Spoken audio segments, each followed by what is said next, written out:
Dans les plis sinueux des vieilles capitales, où tout, même l'horreur, tourne aux enchantements, je guette, obéissant à mes humeurs fatales, des êtres singuliers, décrépits et charmants. Ces monstres disloqués furent jadis des femmes, éponymes ou laïs, monstres brisés, bossus ou tordus, émanlés, ce sont encore des âmes, sous des jupons troués et sous de froids tissus. Ils rampent flagellés par les bises iniques, frémissant au fracas roulant des omnibus, et serrant sur leurs flancs ainsi que des reliques un petit sac brodé de fleurs, de répus. Ils trottent tout pareil à des marionnettes, se traînent comme font les animaux blessés, ou dansent sans vouloir danser, pauvres sonnettes, ou se peint un démon sans pitié, tout cassés qu'ils sont. Ils ont des yeux perçants comme une vrille, luisants comme ces trous, l'odeur dans la nuit. Ils ont les yeux divins de la petite fille qui s'étonne et qui rit à tout ce qui reluit. Avez-vous observé que mes cercueils de vieilles sont presque aussi petits que celui d'un enfant?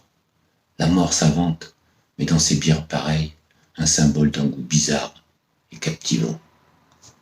Lorsque j'entrevois un fantôme débile, traversant de Paris le front mis en tableau, il me semble toujours que cet être fragile s'en va tout doucement vers un nouveau berceau.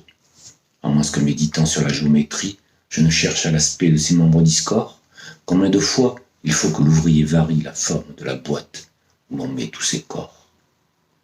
Ses yeux sont des plus faits d'un million de larmes, des creusets qu'un métal refroidi pailleta.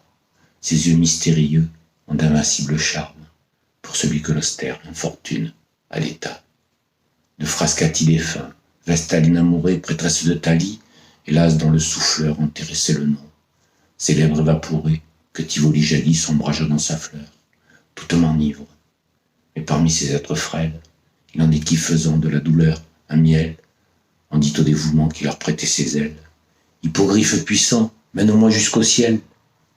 L'une, par sa patrie au malheur exercé, l'autre que son époux surchargea de douleur, l'autre par son enfant Madone transpercée, toutes auraient pu faire un fleuve avec leurs pleurs. Ah que j'en ai suivi de ces petites vieilles, l'une entre autres, à l'heure où le soleil tombant, ensanglante le ciel de blessures vermeilles, pensive s'asseyait à l'écart sur un banc. Pour entendre de ces concerts riches de cuivre, dont les soldats parfois inondent nos jardins, et qui dans ces soirs d'or, où l'on se sent revivre, verse quelque héroïsme au cœur des citadins. Celle-là, droite encore, fière et sentant la règle, humait avidement ce chant vif et guerrier, son œil parfois s'ouvrait comme l'œil d'un vieil aigle, son front de marbre avait l'air fait pour le laurier. Telle vous cheminez, stoïque et sans plainte, à travers le chaos des vivantes cités, mères ou cœurs saignants, courtisanes ou saintes, dont autrefois les noms par tous étaient cités. Vous qui fûtes la grâce, vous qui fûtes la gloire, nul ne vous reconnaît, un ivoirien civil vous insultant passant d'un amour dérisoire, sur vos talons gambas d'un enfant lâché vil.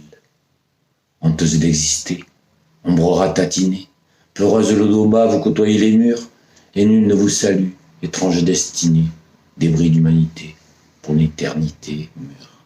Mais moi qui de loin, tendrement vous surveille, l'œil inquiet, fixé sur vos pas incertains, tout comme si j'étais votre père, en merveille, je goûte à votre insu des plaisirs clandestins. Je vois s'épanouir vos passions novices, sombres ou lumineux, je vis vos jours perdus, mon cœur multiplié, jouit de tous vos vices, mon âme resplendit de toutes vos vertus. Ruine, ma famille, au cerveau congénère, je vous fais chaque soir un solennel adieu. Où serez-vous demain, à vos octogénaires, sur qui pèse la griffe effroyable de Dieu?